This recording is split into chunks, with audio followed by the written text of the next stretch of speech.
Well, g'day, curd nerds. Welcome to another episode of Ask the Cheeseman, where I answer your home cheese making questions. Now, we'll just wait to check if the stream is okay with YouTube.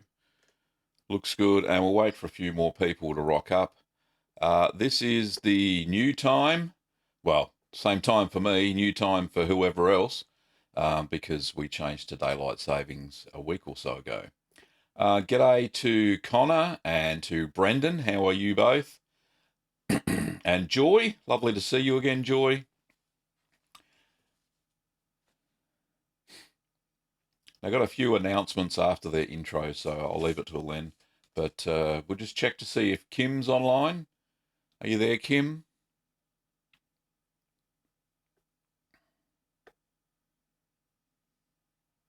I'm doing okay, Connor.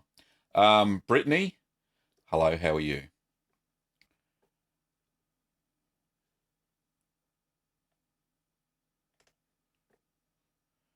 And Aaron, g'day, Aaron. Just waiting for the moderator.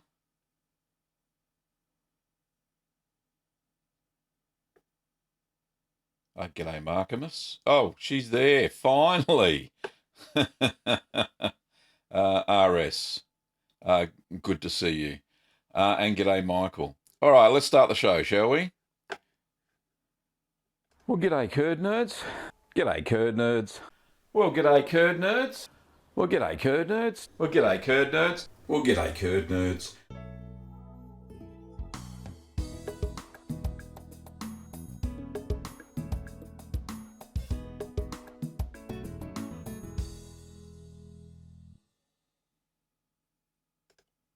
And I'm back. As I mentioned before, welcome to the show. This is Ask the Cheeseman, where you can ask all your home cheese making questions. Got a few new people on board, which is fantastic. We got Jasvir, sorry, Brittany, Kitty. She says, "My partner and I love you, and your cheeses are amazing. Thank you very much." Marcus from Sweden. We got Ferment from Spain. John. We got Miguel from Miami.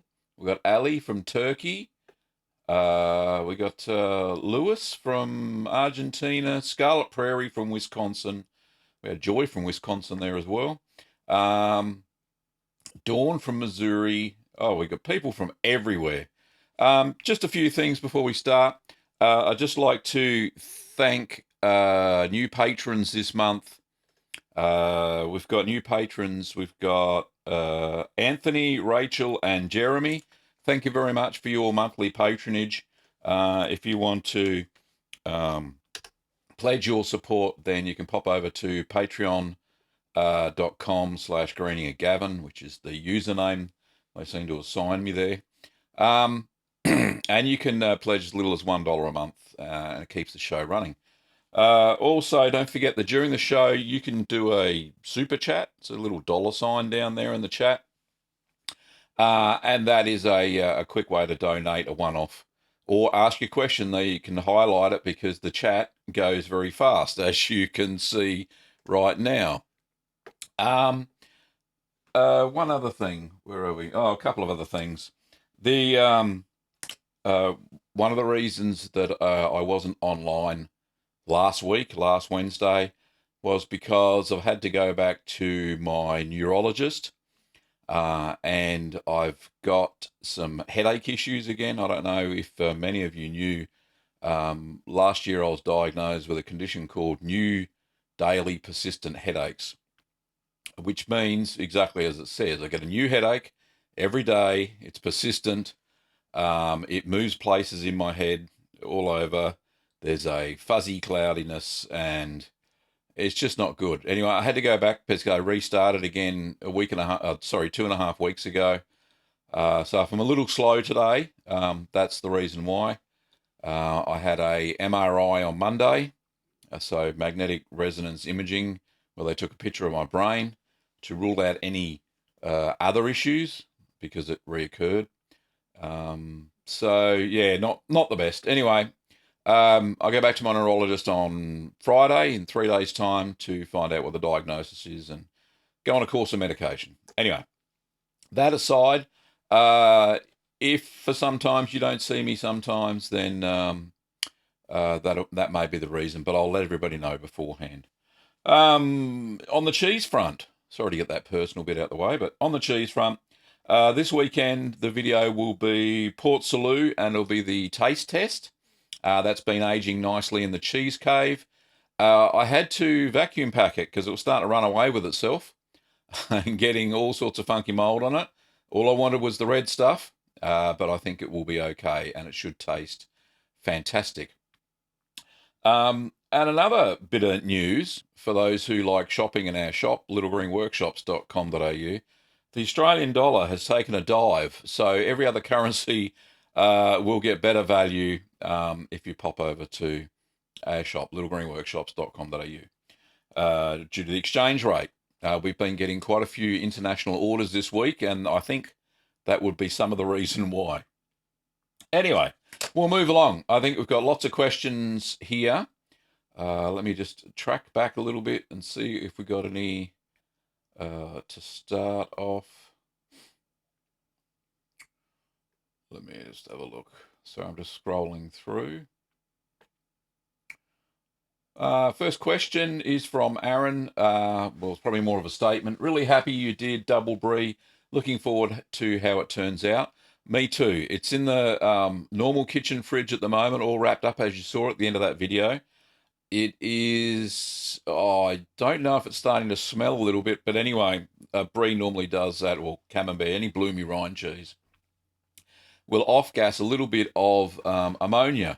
But as long as it's in the micro perforated cheese wrap, then it's fine because it can breathe and it can release all those bad gases during ripening. It'll be fine. Where are we? Miguel says, what's the best kit to start making cheese? I've never made cheese before.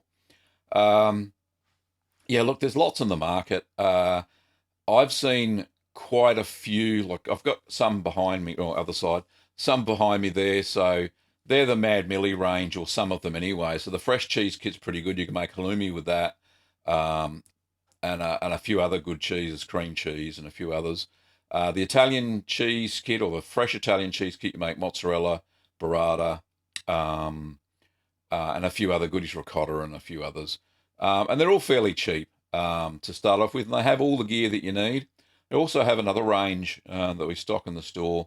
The soft cheese kit, hard cheese kit's good for beginners as well because they're fairly simple. But yeah, they're all good, and plus you can find some on Amazon if you don't quite like the shipping prices that we have for international here. Unfortunately, because all the kits are heavy, it does push up the price a little bit. Anyway, so next question from let me just have a look.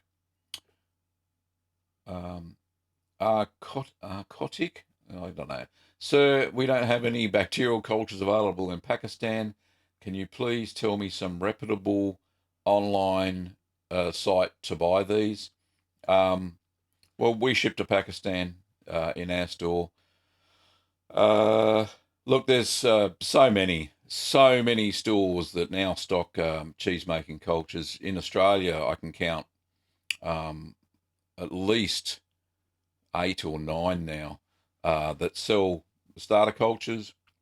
I do have issues. I think I've got Pakistan listed in the store, so you could check that out. Kim will put a link to the starter cultures anyway, so hopefully that helps. Brendan says, I've heard that adding too much rennet can make the cheese taste bitter. What is exactly too much rennet that causes... What is it exactly about too much rennet that causes bitterness? Brendan, what happens is the chymosin and there's probably not so much... In animal rennet, there's chymosin and pepsin, which are the two enzymes that react against the proteins. And they don't particularly, because there's two of them there, they don't particularly make the curd bitter. However, when you just use chymosin alone, which all of the fermented or microbial rennets are, then you'll find that it does tend to bitter the cheese over aging. I'm not quite sure why it does it. I just know that it does do it, and so I can research that. Well, I can send you an email offline anyway, mate. Kitty says, we've been waiting for the Port Salut taste test. Yeah, me too. It's looking very nice in the cheese cave. Uh, nice. How do I start a cheese cave? Says Miguel. Basically, any fridge will do with an external thermostat, as long as you can keep the temperature of the fridge between 10 to, say, 13 degrees Celsius, which I think is 50 to 55 Fahrenheit.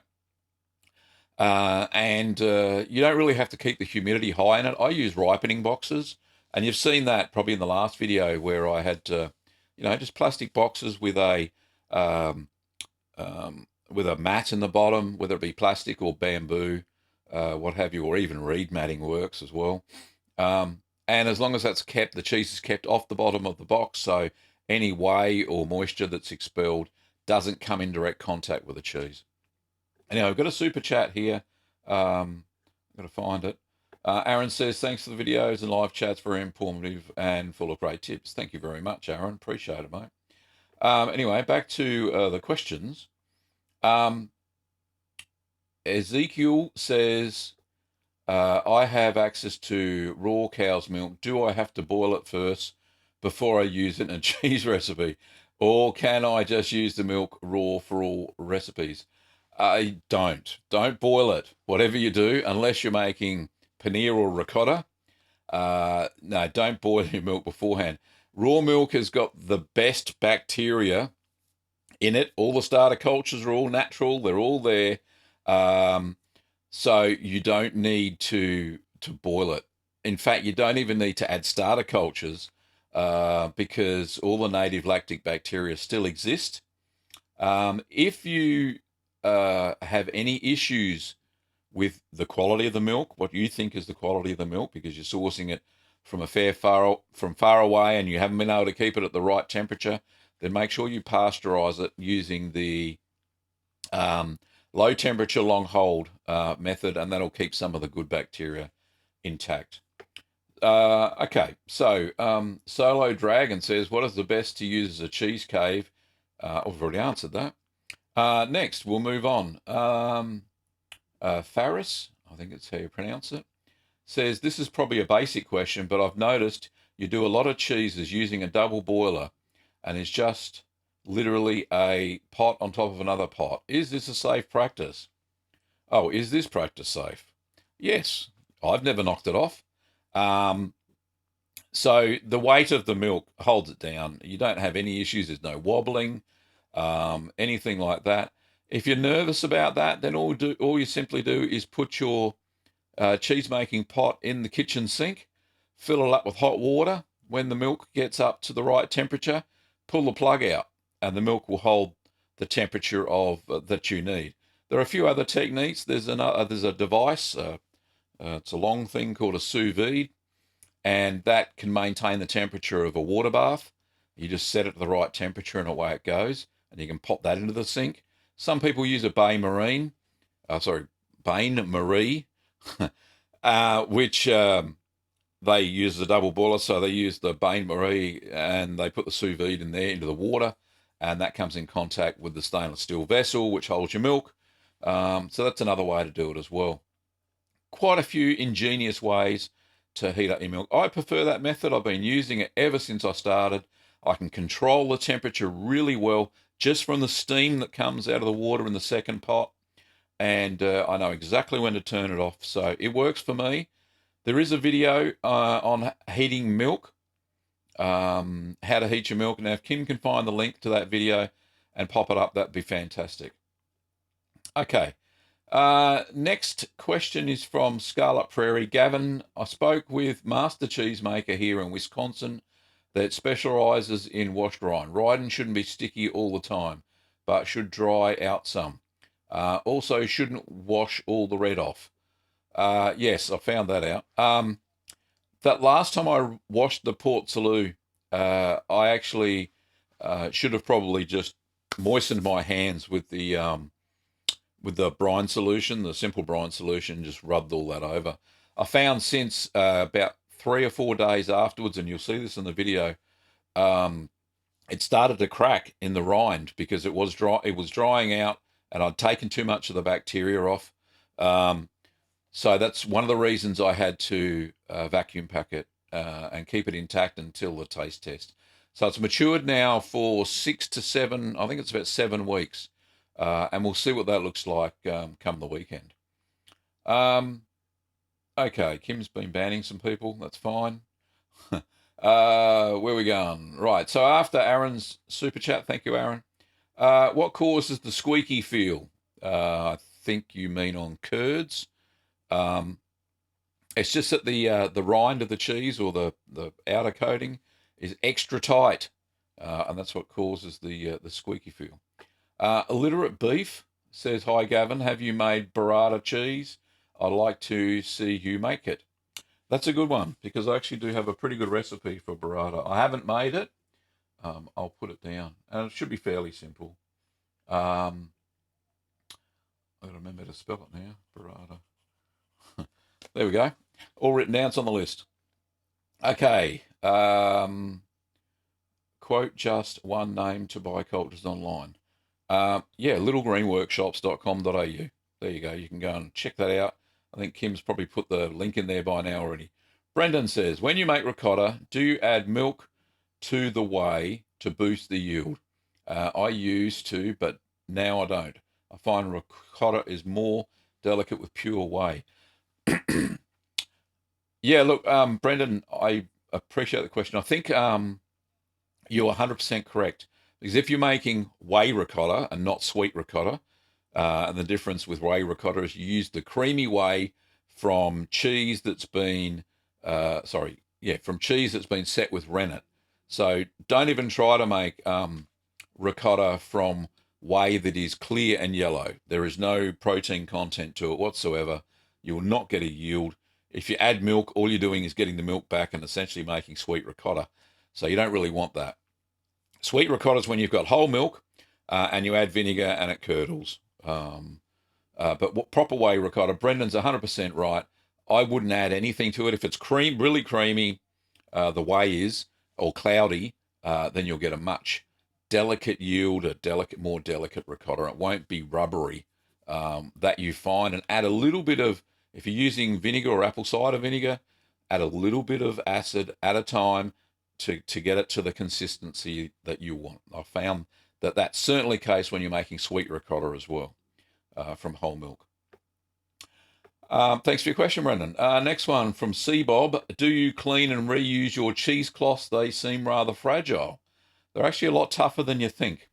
The loose weave cheesecloth we use, you can actually see through it. I know it looks a bit dainty.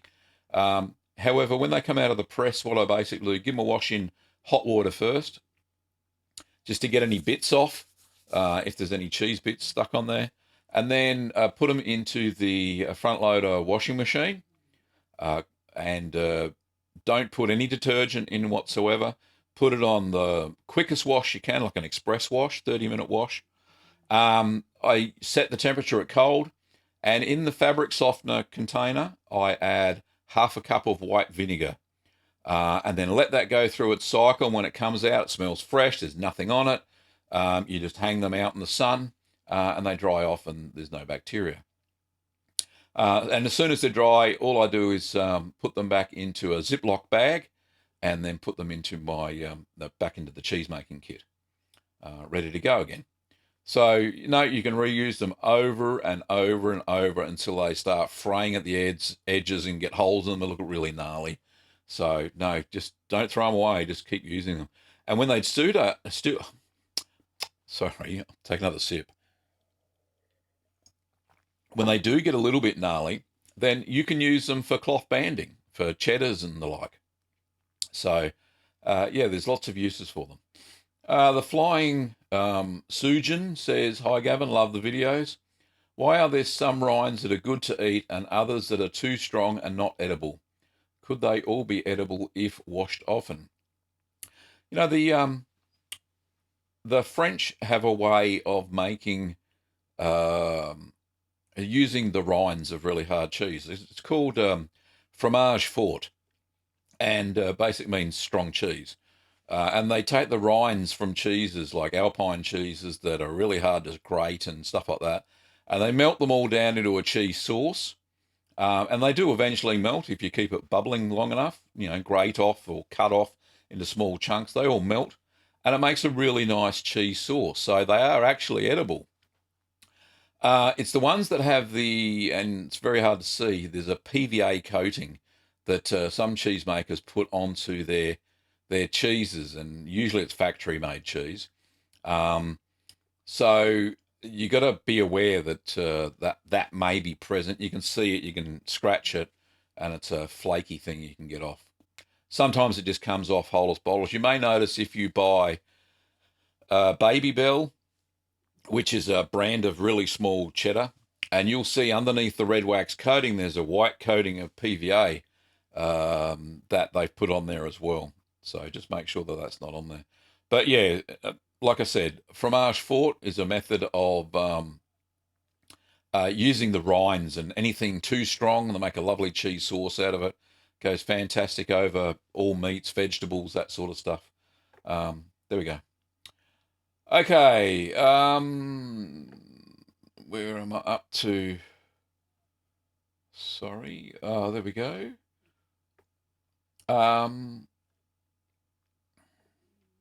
RS, do you take requests for cheese vlogs? I'm new to your channel. We have in the past. We actually went to a cheese festival called Mold, the Cheese Festival. Funny about that. And Kim and I did a vlog style video about the chaos that happened there. And that was pretty good. We really enjoyed the day. Lines were too long. All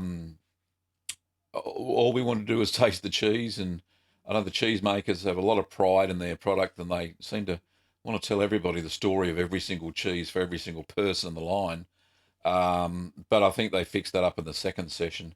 But yeah, look, we do cheese vlog style things occasionally, like we did the pizza oven one last week or a couple of weeks ago, where we used some of the cheeses that I'd made. In fact, the whole store of cheeses that I had. We had a party with my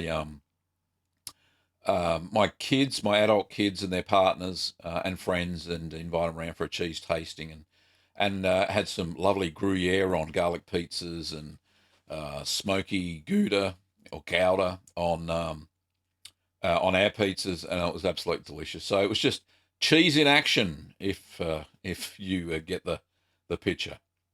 Okay, Isaac says, after I age it, when I store cheese, say like provolone, will it last longer at room temperature or in my fridge? Which one is better? Okay. Now, because when you do make cheese and you've got the starter cultures in there, they prefer a certain temperature. The higher the temperature, so let me start again. All right, so mesophilic starter cultures have an activity at about premium activity between 30 to 35 Celsius. So the higher the temperature of the cheese, if you've got it at room temperature, and room temperature is fairly hot here in Australia during summer, then it's going to do all sorts of things, including sweating the fats out of the cheese. So it's best to store it at the cooler temperature where you can control the acid development of the cheese. You get a far better product. Okay. Aaron says to Kim, is there a Gruyere video? I think she has put that up already. We got Turty, Trend, and Trend, a turd, hello from Ireland. Mustafa says, in which phase should I use the stabilizer and the sodium citrate? Stabilizer? I don't understand what you're talking about there, Mustafa. I think, do you mean, and for what cheese? That's the question too.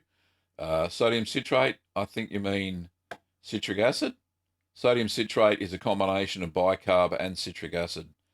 So that's the resultant chemical. Anyway, ask again as I get to it. Brendan, I find water baths bring the milk up to temperature far more rapidly than double boiler because the water heats all the way up the sides and not just the bottom. Greater surface area. Yeah, definitely. It's very slow process using the double boiler that I use. To get to temperature from, say, straight out of the fridge at 4 degrees Celsius to a workable temperature of about 32, 33, it takes a good 35, 40, sometimes even 45 minutes to come up to temperature. I think the slower the better, personally. But that's just personal preference. I don't think there's any scientific reason for that. Anyway, Kim says, sorry, Gavin, what was the video you wanted for the milk? It wasn't a Kim. I think it was for the double boiler. So the heating, how to heat your milk, I think it's called. So just check that out. Ezekiel says, thanks for answering my question about raw milk. I will omit all starter cultures from cheese recipes except ricotta. Yep, that'll work. And hopefully you shouldn't have too many troubles at all. It'll turn out quite lovely. Now, if you do find you're getting mixed results, Ezekiel, then you may need to do that quick pasteurization and add starter cultures to get a balanced bacteria count if you've got some weird, funky bacteria in there. Okay, Philip says, if I vacuum pack my cheddar, could I mature it in my lodge? That's where I ferment my beer. It depends on the temperature of your lodge, Philip. But yeah, if you vac pack, you don't need to worry about the humidity. It's all locked in. There's no issues there. So you could do that. If that's where you ferment your beer and the beer is about 13 degrees Celsius, then it'll be fine. Anything above that, you'll find the starter cultures start to run away with themselves and produce too much acid. Okay, Taryn says, what is my favourite cheese to make? Usually the cheddar styles. I really do like the cheddaring process. Nice and simple, good fun. I don't mind making pasta filata cheeses, so stretch curd cheeses, like mozzarella and provolone and the like, but they are so time consuming. They take so time to get to the right acid level before you stretch them. Quick mozzarella is the easiest. One of my favourites always. If you want a nice, simple cheese, then quick mozzarella works quite well. Ezekiel says, do you have have a video for making Alpine Swiss cheese? Yes, there is a video for Emmentaler, or an Emmentaler style cheese. So if Kim could find that and pop that up, that would be fabulous. Thanks, love from Pakistan and my family. Thanks, Kodik. Aaron says, I tried to get ricotta from my last gouda and no ricotta to speak of except a few lumps, and that's all. Look, the less whey you've got, the less yield. I mean, when they make ricotta, they're using hundreds of litres of whey to get a product. Rarely out of 10 litres will I get any more than between 100 to 250 grams of ricotta. There's not much in it. There's hardly anything. You've taken it all out with the cheese. So, Runneris says, have you tried a Lithuanian cheese that I can't pronounce? Funny Z-I-U-G-A-S. No, I have not. But I'll have to do some research on that and have a look.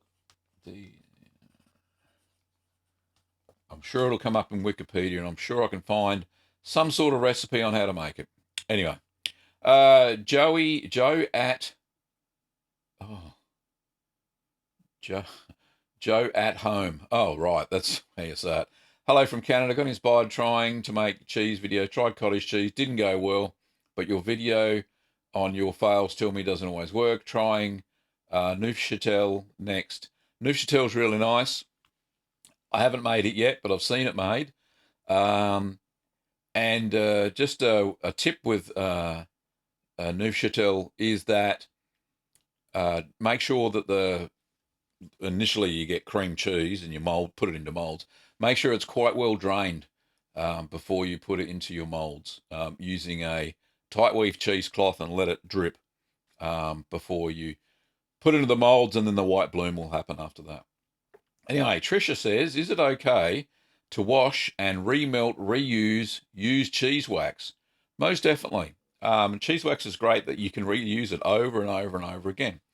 I find that probably after about 4 or 5 uses, you'll need to strain it just through a tea strainer to get any cheesy chunks out. If that seems a bit gross, then yeah, maybe you need to throw it away and start again. But I certainly do, and I think as long as you heat the wax up to at least 75 degrees Celsius, I don't know what that is in Fahrenheit. I don't have Siri with me right now. Um, but 75 degrees Celsius, that kills the vast majority of any bacteria that may be lurking in your cheese. Just make sure that when you take it off of a cheese, the wax that is, that you wash it under hot water. Hot soapy water is what I use, and that gets any of the cheese bits off. Um, and then you can just remelt that back into your melting pot again. Okay, Ivo 35. I've gone way past. Hang on. Thank you for your lovely videos. What is the best cheese you've made according to Kim? I'll let Kim answer that. Oh, she already has. Fantastic. The brass butterfly. Hello. Very much to see you.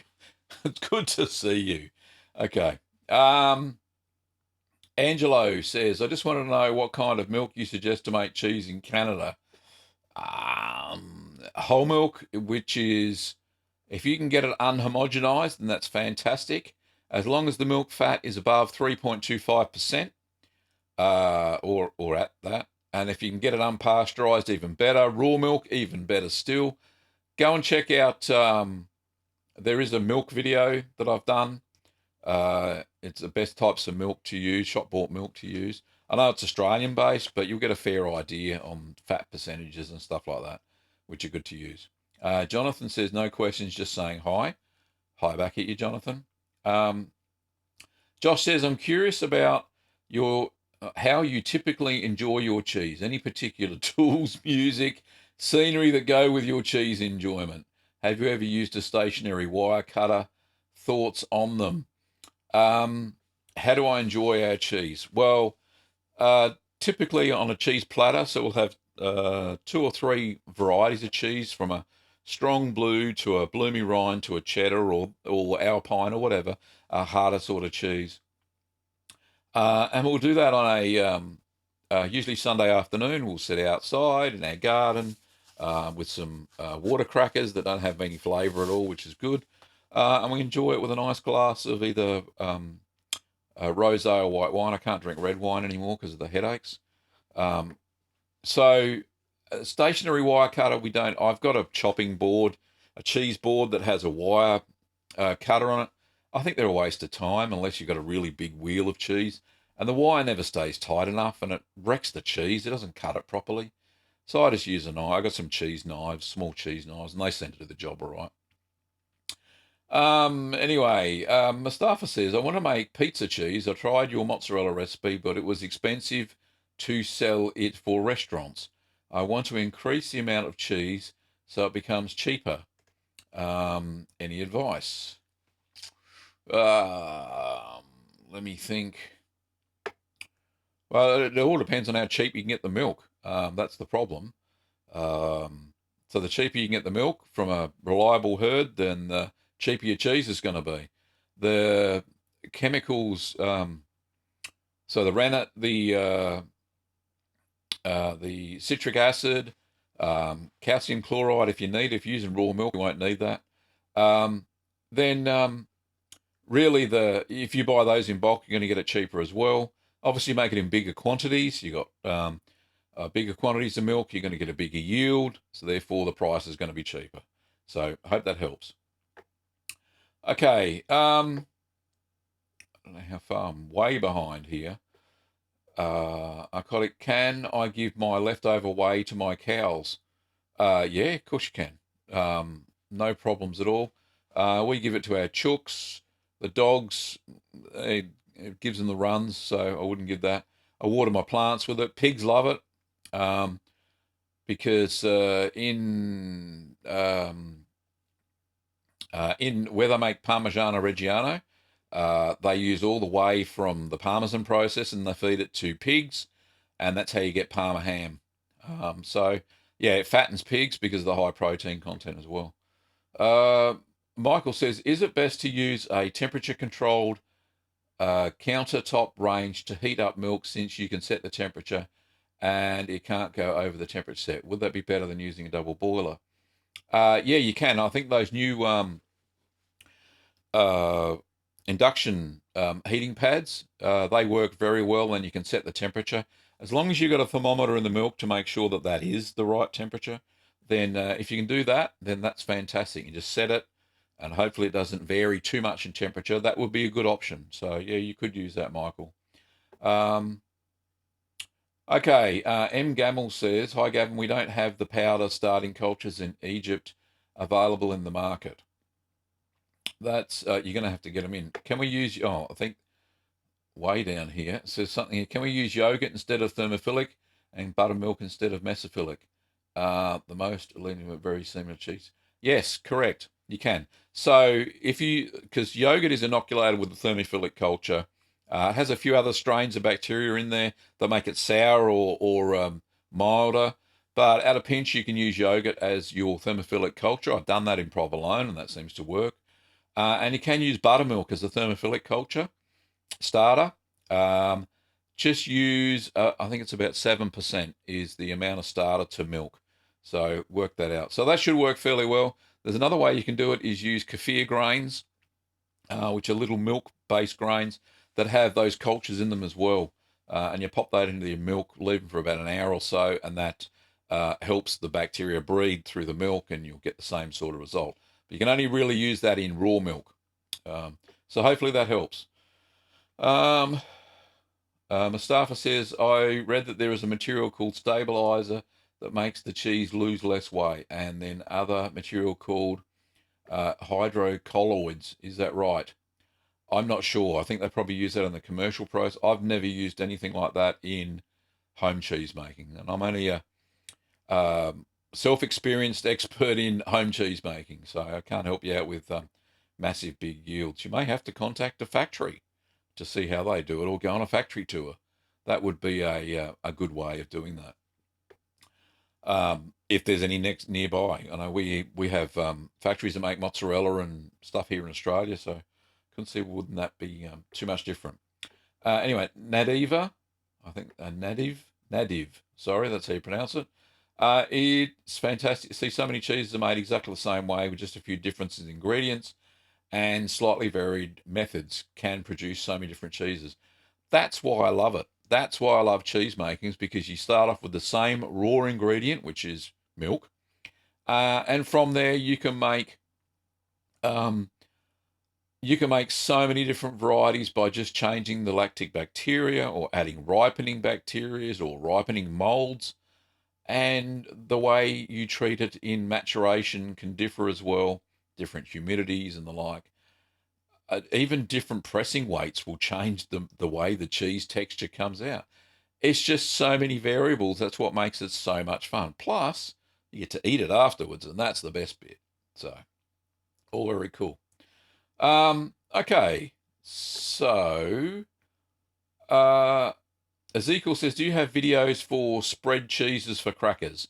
Yeah, there's a lovely cream cheese. There's two. So there's a cream cheese made from cow's milk, and there's a video for Sherv, which is a cream cheese for goat's milk. Both absolutely fantastic, spreadable on crackers. And at a pinch, you could probably spread a camembert, depends on how runny it is.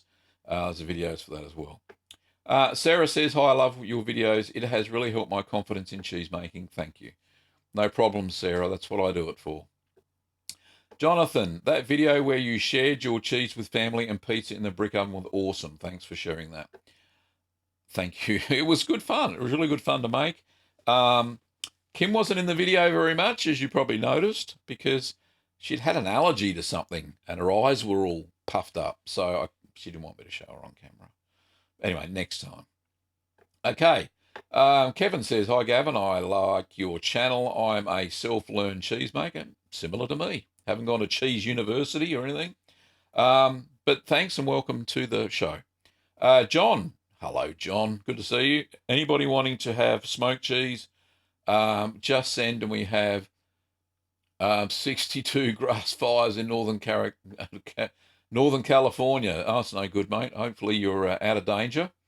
Definitely get smoked up. Yeah, you will get your cheese smoked up. Will you post this live stream when you finish? Usually about 2 hours after Ezekiel, I post it. It takes a while for YouTube to process it. But yeah, it will be live sometime today at my time. So yeah, Kim's already said that. Please name top 3 cheeses to make and sell to restaurants. I don't know. It's up to the taste of the customers. That's one thing. You have to do your market research. If you want to sell cheese, here in Australia, it's almost difficult for the home cheesemaker because you have to have a dedicated kitchen. You got to go through Dairy Australia regulations. You've got to get a registered kitchen, blah, blah, blah, all that sort of stuff. I don't know what the rules are in Pakistan and India. And I don't know what the tastes, what the customers want. You have to figure that out. So I can't tell you. So do your market research and go and figure it out. Mustafa, thank you very much for being so kind. Is it okay to contact you on Facebook if I've got questions? Yeah, it is. Or any in the videos, but don't ask too many. I'm not always on Facebook. We run a small business, so that takes up a lot of my time. It's probably best to come to Ask the Cheeseman and ask questions here. Taryn says, do you have a cheddar cheese? A cheddar cheese? What's that? Swaz video?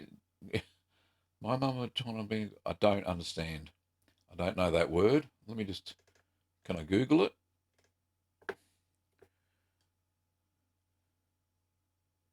No, it doesn't make any sense in Google either.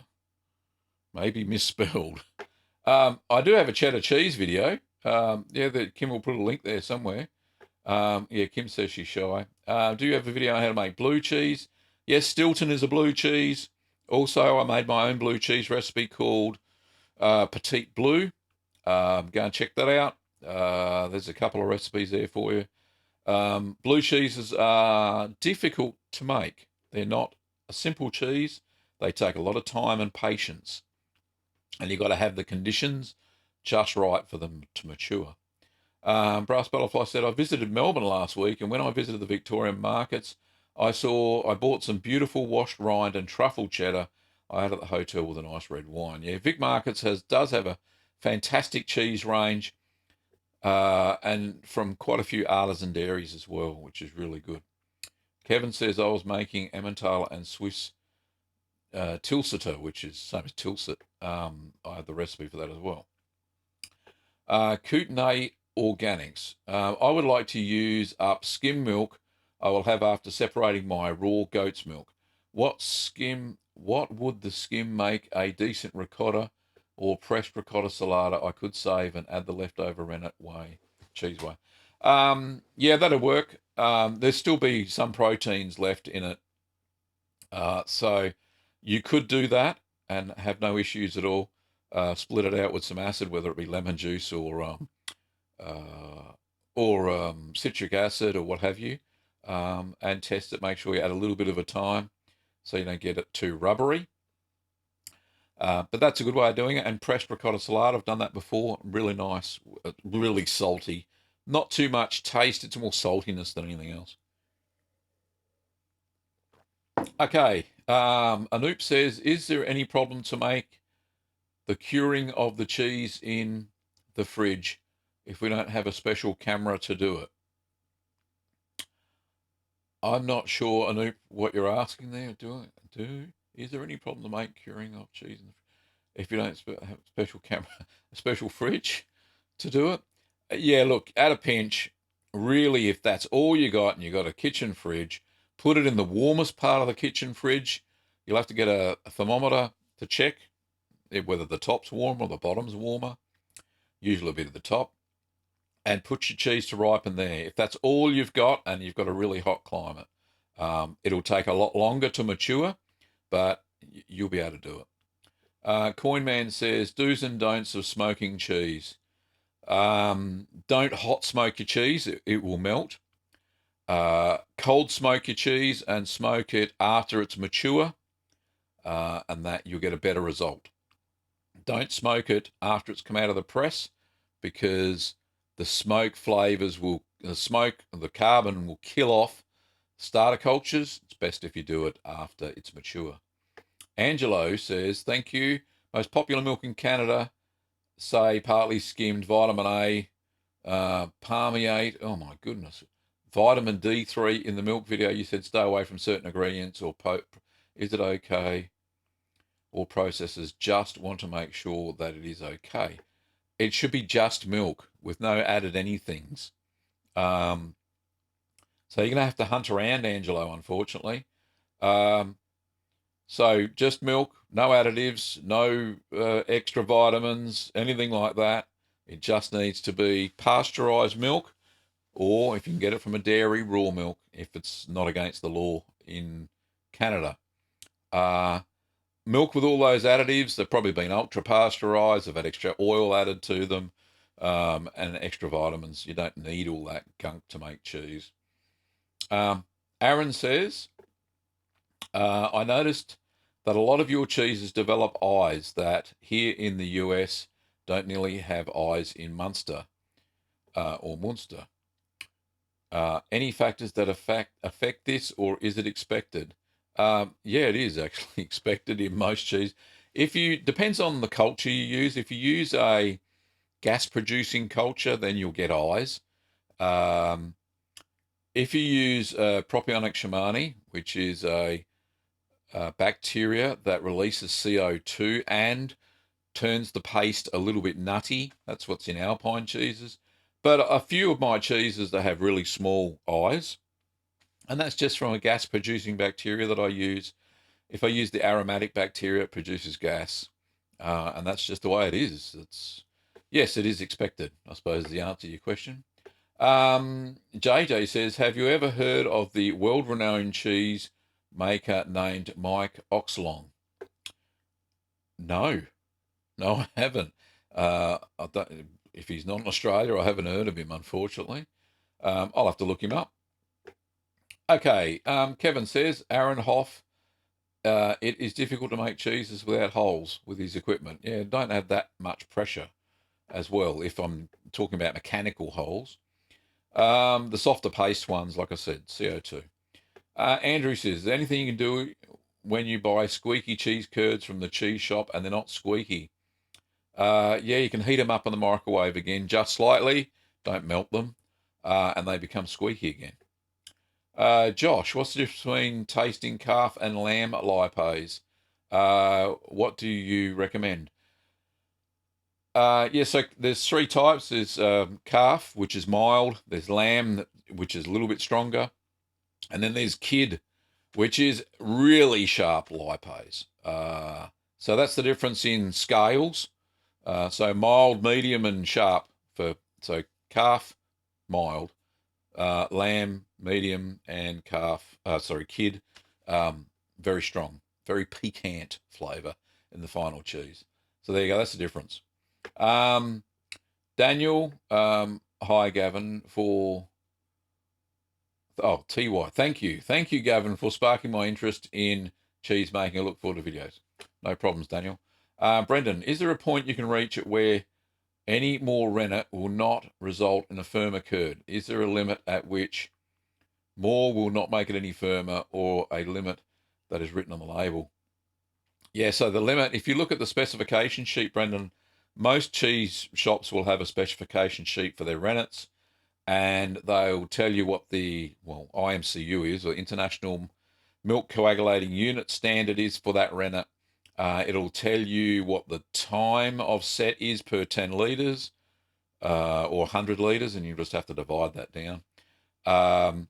But yeah, more rennet obviously doesn't make a firmer curd. It makes them more rubbery, and it retains too much whey. And that's why, you asked the question about the bitterness before. It's because the more rennet you add, the more whey gets locked in the curd because it's firmer, and the more whey that's in there produces more lactic acid, and then it becomes bitter. That I remember now. It's the brain, it's the headaches. Yeah, so no, just use the limit that's written on the label. The Wabbit Slayer, son of curd. Yeah, there. Yes, we did change time zones. Sorry, mate. Ezekiel says, if I live in Mexico and it's really hot here and humid, 90 to 100 degrees daily. How deep do I need to dig a cheese cave? Until it gets cool, until it's cool in there. Just use a bar fridge, mate, if you can, with an external thermostat. That's the best way to do it.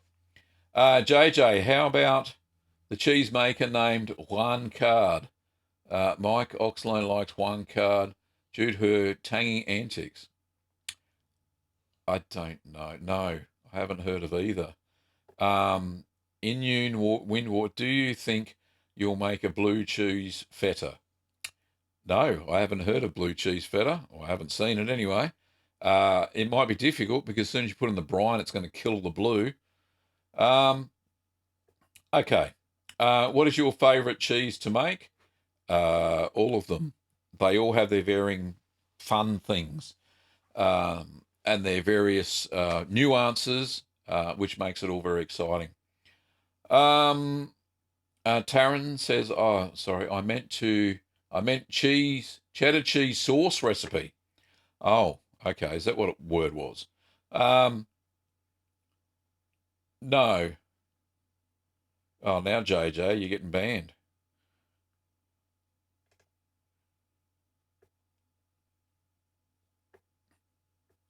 Okay.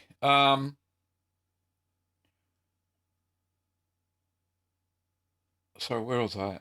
Cheese sauce. So cheese sauce. Yeah, look, I don't have a recipe for that. Kim makes the cheese sauces in the house. I'm terrible at making cheese sauce. So you'll have to ask her. I think she has a pretty good recipe from taste.com or something like that. But anyway. Kevin says bitterness can also result from calcium chloride. Yeah, definitely. If you put too much calcium chloride, that'll tend to bitter the curd as well. Have you ever tasted calcium chloride solution? It's terrible. It really is bitter. So yeah, using too much. So if you're using calcium chloride in your cheese making because you've got using pasteurized milk, make sure you use no more calcium chloride than the amount of rennet you're using, and that's the best way to balance it out. Do I know any cheese jokes? No, I seem to get them there, so I don't do cheese jokes. I find them too cheesy. My own spirit level, I almost question. You almost answered my question last week. My Messan thermocultures are not stored in the freezer. They've been in the fridge section for last year. Still good. Maybe not. Not really. And just, ladies and gentlemen, and curd nerds and curd nerdettes there, when you store your cultures, don't just rip open the foil packet and then fold it over. They're going to get moisture in them. They're going to activate, and then they'll just burn out. Best way to do it, as soon as you open a little packet, if it hasn't got a zip top lid, zipper thing on the plastic foil pouch, then pour them into one of those sterile jars. When we send out all our cultures from our shop, we send them out if if they're not single use, then we store them in little sterile jars. I haven't got one with me here. But yeah, little ones you take to the pathologist if you got a urine sample, but there's no urine. But yeah, little sterile jars, put all your cultures in there, screw the lid on tight, pop it in the freezer. They'll last for years. I'm using the same cultures, getting excellent results from cultures that have been expired for a year at least. And then when I finish them, I'll start a new one, right? But that's the best ways. So yeah, in the freezer at -18. Oh, there we go. So sterile jar. Kim's just thrown it into me. So you can label. It's got a nice little label. You can put the name of the culture in there, store it in the freezer, and it locks down tight. So fantastic. Keeps the moisture out of all your cultures. So get some of these, or find a shop that supplies them when they ship out their cultures. Okay, thanks, Kim. That was fantastic. Okay, Kitty says, oh, what's the time? Oh, close. I've got a few more questions. Kitty says, what's the biggest cheese you've ever made and what was it? Recently, the Parmesan that I made, I used 14 litres of milk. My memory's not that good. 14 litres of milk, and that was the biggest amount of milk I used for a cheese. not a massive by cheese making standards, but it seemed to be okay. Um, so yeah, it worked okay, and the yield was good. It was about nearly 2 kilos worth of parmesan, really tight knit, which is what you need. Um, okay, Kim says maybe you could do a cheese taste test with your dad since he's visiting. Yeah, I could, Kim. That's a good suggestion. Um, he does like cheese. He used to work on a dairy farm when I was a kid, and I lived on a dairy farm. So I'm sure we've got some cheeses left somewhere that we could do a taste test. But yeah, definitely we could do the taste test with the Port Salut. I haven't filmed it yet. Ezekiel says, do you apply nuts to finished cheese like grocery stores have? Um, no, rarely do I, because I can't eat some nuts for some reason. Um, don't ask. But yeah, you can. What you do basically, you can add some of them. The cream cheeses, you can add anything to them: chives, garlic, nuts, dried fruit, that sort of stuff. Some cheeses you can add herbs to and stuff. If you pop over to say littlegreencheese.com, there's quite a few recipes for those sorts of things there too. Mossy Mickey, have you ever been made ill by a cheese you thought was okay but wasn't? No, I've never been ill eating any of the cheeses that I've ever made. Never been sick at all. No tummy problems. Even when it looked a bit dubious with some of the mold growth, no, never been sick. So, when you handle it and you know your own conditions, you're pretty well safe. But the nose knows. If it really does stink and smell off, not like it's supposed to, like, if you're making a wash rind cheese, they're going to pong anyway, right? They really do smell, but they have a certain smell. If you get an odd smell and you think it smells off, don't eat it. Okay, and Mickey says, love your videos, by the way, thanks. Josh says, how do you feel about a non-stick pot for cheese making?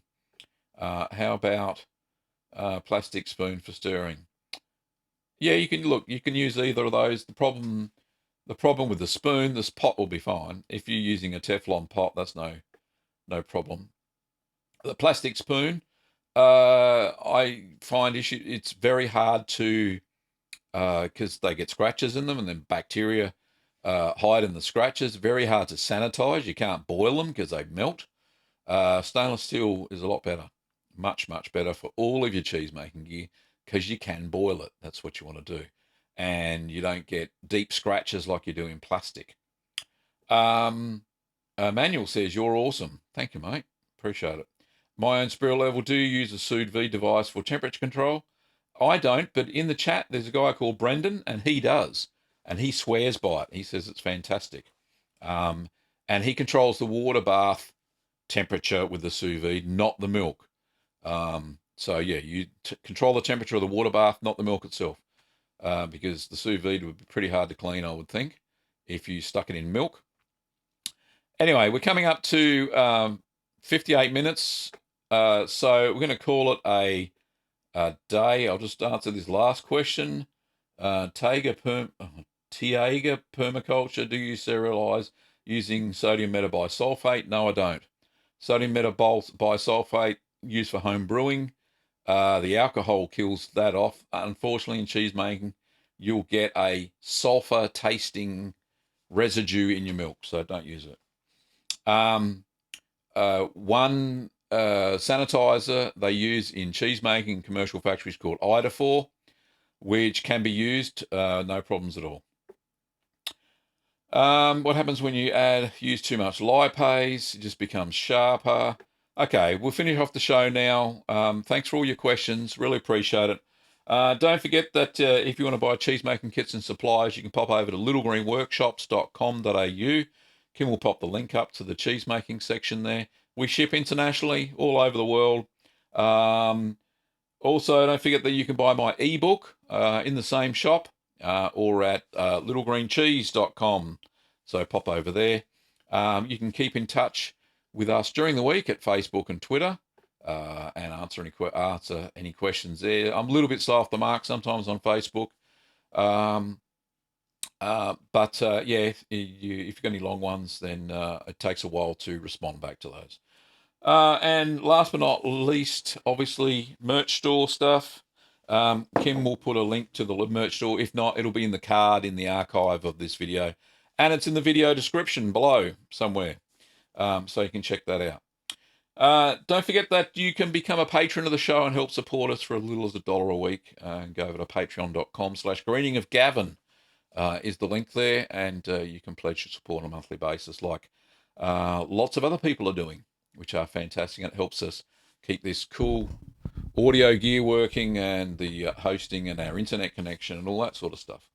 So thank you very much, and thanks for watching the show, and we'll see you next week, same time, same channel, 8 a.m. at Australian Eastern Daylight Time, which is GMT plus 11, so you don't miss the show. Or you can subscribe. Don't forget to subscribe and like, and then you can see there'll be a little pop-up if you do the notification thing, and you'll get informed for next week.